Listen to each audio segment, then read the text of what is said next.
जय श्री कृष्ण जी। राधे राधे। आप सबको मेरा ढेर सारा राम राम और प्यार भरा नमस्कार। आज मैं आपको पौष मास कृष्ण पक्ष एकादशी व्रत कथा सुना रही हूँ। इस एकादशी का नाम सफला एकादशी है। तो आप बड़े प्रेम, श्रद्धा और आदर भाव से एकादशी व्रत कथा का श्रवण करें। बोले श्री विष्णु भगवान की जय। एकादशी मैया की जय। धर्मराज युधिष्ठिर ने भगवान से पूछा कि हे जनार्दन, पौष मास कृष्ण पक्ष एकादशी का क्या नाम है और इस दिन किस देवता की पूजा की जाती है। भगवान कहने लगे कि हे धर्मराज, मैं तुम्हारे स्नेह के कारण तुमसे कहता हूँ कि एकादशी व्रत के अतिरिक्त मैं अधिक से अधिक दक्षिणा पाने वाले यज्ञ से भी प्रसन्न नहीं होता हूँ। अतः इसे अत्यंत ही भक्ति और श्रद्धा से युक्त होकर करें। हे राजन, अब पौष मास कृष्ण पक्ष एकादशी व्रत कथा का श्रवण करो। इस एकादशी का नाम सफला एकादशी है। इस एकादशी के देवता स्वयं भगवान श्री नारायण है। हमें विधि पूर्वक इस व्रत को करना चाहिए। जिस प्रकार नागों में शेष नाग, पक्षियों में गरुड़, सब ग्रहों में चंद्रमा, यज्ञों में अश्वमेध और देवताओं में भगवान विष्णु श्रेष्ठ है, उसी तरह सब व्रतों में एकादशी का व्रत श्रेष्ठ है।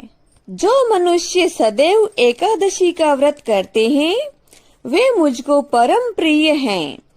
अब इस व्रत की विधि तुमसे कहता हूँ। मेरी पूजा के लिए ऋतु के अनुकूल फल, नारियल, नींबू, नैवेद्य आदि 16 चीजों से मेरा पूजन करें। रात्रि को जागरण करें। इस एकादशी के व्रत के समान यज्ञ, तीर्थ, दान, तप तथा और कोई दूसरा व्रत नहीं है। 5000 वर्ष तक तप करने से जो फल मिलता है उससे भी अधिक सफला एकादशी का व्रत करने से फल मिल जाता है। हे राजन, अब आप इस एकादशी की कथा सुनिए। चंपावती नगरी में एक महिष्मान नाम का राजा राज्य करता था। उसके 4 पुत्र थे। उन सब में लुम्पक नाम का बड़ा पुत्र महापापी था। वह सदा पर स्त्री तथा वैश्यागमन और दूसरे बुरे कामों में अपने पिता का धन नष्ट करता एवं सदैव ही देवता, ब्राह्मण तथा वैष्णवों की निंदा किया करता था।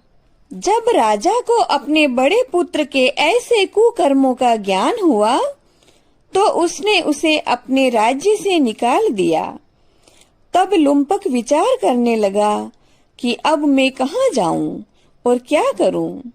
अंत में उसने चोरी करने का निश्चय किया। वह दिन भर तो वन में रहता और रात्रि के समय अपने पिता की नगरी में चोरी करता तथा प्रजा को तंग करने एवं उन्हें मारने का कुकर्म भी करता। कुछ समय पश्चात सारी नगरी भयभीत हो गई। वह वन में रहकर पशु आदि मारकर खा जाता। जनता के लोग और राज्य कर्मचारी उसको इन कुकर्मों के कारण पकड़कर भी राजा के भय से छोड़ देते थे। उसी वन में एक अत्यंत ही प्राचीन विशाल पीपल का वृक्ष था। उसी वृक्ष के नीचे लुम्पक सदा रहता था। इस वन को लोग देवताओं का क्रीड़ा स्थल मानते थे। कुछ समय पश्चात पौष मास कृष्ण पक्ष की दशमी के दिन वह वस्त्रहीन होने के कारण अधिक शीत यानी बहुत ज्यादा ठंड पड़ने के कारण सारी रात्रि सो नहीं सका और उसके हाथ पैर अकड़ गए। उस रात्रि को उसने बड़ी कठिनाई से व्यतीत किया और सूर्योदय होने से पहले ही वह मूर्छित हो गया। दूसरे दिन एकादशी को मध्याह्न के समय सूर्य की गर्मी से उसकी मूर्छा दूर हुई तो होश में आकर इधर उधर गिरता पड़ता वन में भोजन की तलाश में गया, परंतु शारीरिक व्यथा के कारण जीवों को मारने में असमर्थ रहा। इस कारण वृक्षों से गिरे हुए फलों को बीनकर अपने वृक्ष के नीचे लेकर आ गया। उस समय सूर्य भगवान अस्त हो गए थे, अतः उसने उन फलों को पीपल के वृक्ष के नीचे लाकर रख तो दिया, परंतु शारीरिक सामर्थ्यता न होने के कारण बहुत दुखी हुआ और रो रो कर कहने लगा कि हे भगवान, ये सब फल मैं तो नहीं खा सकता, अब आपके ही अर्पण हैं, आप ही इनसे तृप्त हो जाइए। उस रात्रि को दुख के मारे उसे नींद भी नहीं आई। इस उपवास और जागरण से भगवान अत्यंत ही प्रसन्न हुए तथा उसके सब पाप नष्ट हो गए। दूसरे दिन प्रातः काल के समय एक अति सुंदर घोड़ा अनेक सुंदर वस्तुओं से सजा हुआ उसके सामने आकर खड़ा हो गया तथा इसी समय आकाशवाणी हुई कि हे राजपुत्र, श्री नारायण जी की कृपा से तेरे सब पाप नष्ट हो गए हैं। अब तू अपने पिता के पास जाकर राज्य की प्राप्ति कर। ऐसी आकाशवाणी सुनकर वह बड़ा ही प्रसन्न हुआ और दिव्य वस्त्र धारण करके बोलने लगा कि हे भगवान, आपकी जय हो, आपको बारंबार नमस्कार, आपके श्री चरणों में मेरा वंदन। ऐसा कहकर अपने पिता के पास गया। उसके पिताजी ने बड़ी प्रसन्नता से उसे गले लगाया तथा समस्त राज्य उसको सौंपकर स्वयं वन का रास्ता ले लिया। पिताजी वन में तपस्या करने के लिए चले गए। अब लुम्पक शास्त्रानुसार राज्य करने लगा। उसके स्त्री, पुत्र और सारा कुटुंब ही भगवान नारायण के परम भक्त हो गए एवं वृद्ध होने पर वह भी अपने पुत्र को राज्य का कार्य सौंपकर तपस्या करने के लिए वन में चला गया। लुम्पक ने खूब तपस्या की और अंत समय में वैकुंठ लोक को प्राप्त हुआ। भगवान कहते हैं कि हे राजन, जो मनुष्य भक्ति पूर्वक सफला एकादशी का व्रत करते हैं उनको अंत में मुक्ति अवश्य ही मिल जाती है। जो मनुष्य इस सफला एकादशी का व्रत नहीं करते वे पूंछ और सींगों रहित पशु के समान हैं। इस सफला एकादशी के महात्म्य को पढ़ने अथवा सुनने से एवं सुनाने से मनुष्य को अश्वमेध यज्ञ के फल की प्राप्ति होती है। इति श्री पौष मास कृष्ण पक्ष एकादशी यानी सफला एकादशी व्रत कथा संपूर्णम। बोले श्री विष्णु भगवान की जय। एकादशी मैया की जय। प्रिय भक्तों, एकादशी व्रत कथा सुनने के बाद कमेंट बॉक्स में एकादशी मैया की जय जरूर बोलें और मेरी कहानियों के साथ जुड़े रहने के लिए मेरे चैनल को सब्सक्राइब करना न भूलें।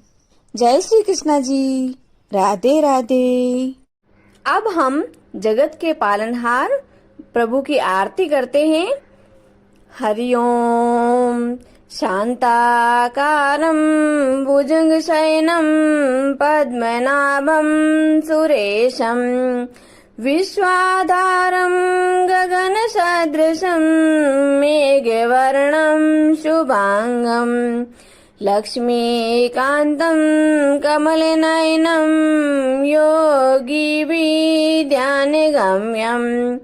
वन्दे विष्णु भवभयहरं सर्वलोकैकनाथम्। ओम जय जगदीश हरे स्वामी, जय जगदीश हरे। भक्त जनों के संकट, दास जनों के संकट क्षण में दूर करे। ओम जय जगदीश हरे।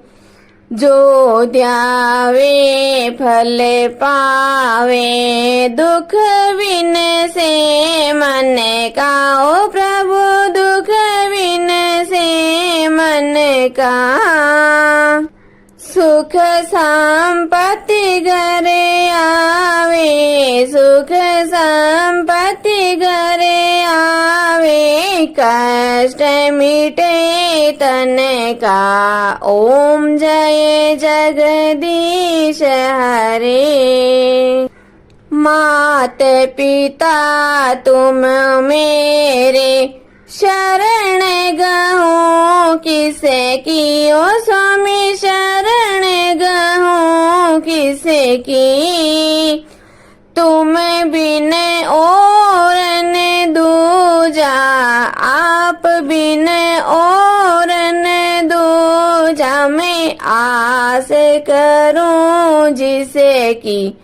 ओम जय जगदीश हरे।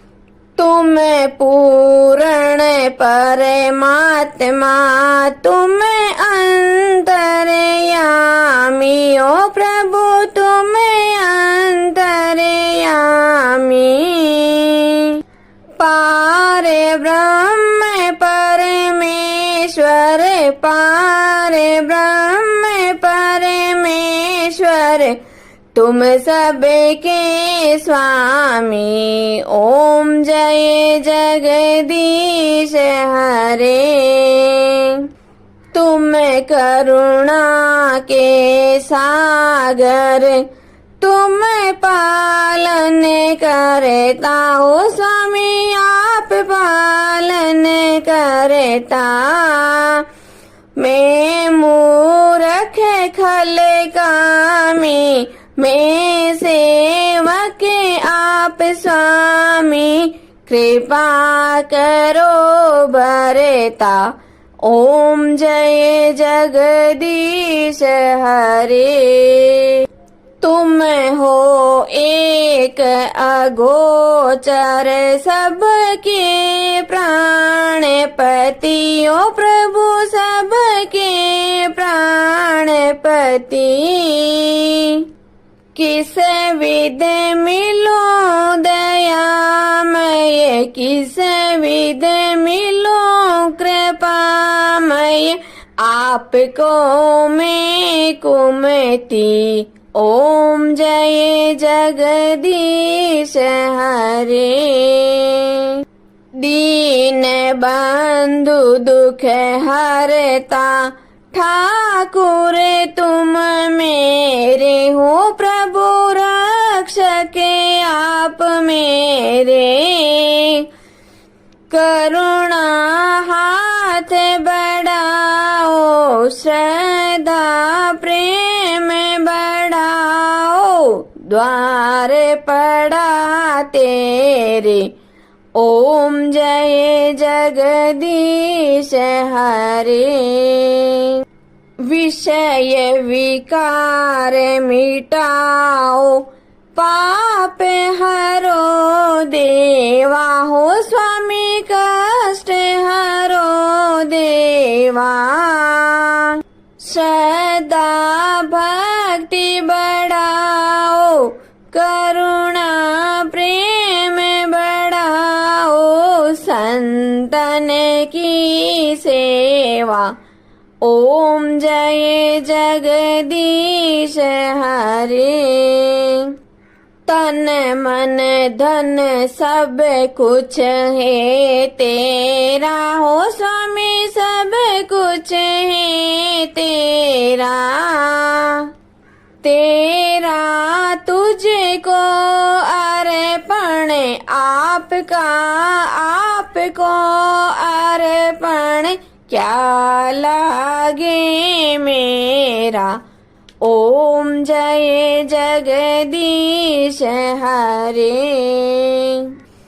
श्री जगदीश स्वामी जी की आरती जो कोई नर नारी गावे हो जारा पाप परा जावे जारे घर लक्ष्मी जी आवे हो जारे नवनिध होई जावे हो जारा दुख दारिद्र जावे हो जारे सुख संपत्ति आवे हो वे तो भक्ति मुक्ति पावे। कहत शिवानंद स्वामी रटते भोलानंद स्वामी मनवांचित फल पावे। ओम जय जगदीश हरे। ओम जय जगदीश हरे। ओ स्वामी जय जगदीश हरे। ओ प्रभु जय जगदीश हरे। भक्त जनों के संकट दास जनों के संकट क्षण में दूर करे दाता पल में दूर करे। ओम जय जगदीश हरे। बोले श्री विष्णु भगवान की जय। आज के आनंद की जय। जय श्री कृष्णा जी। राधे राधे।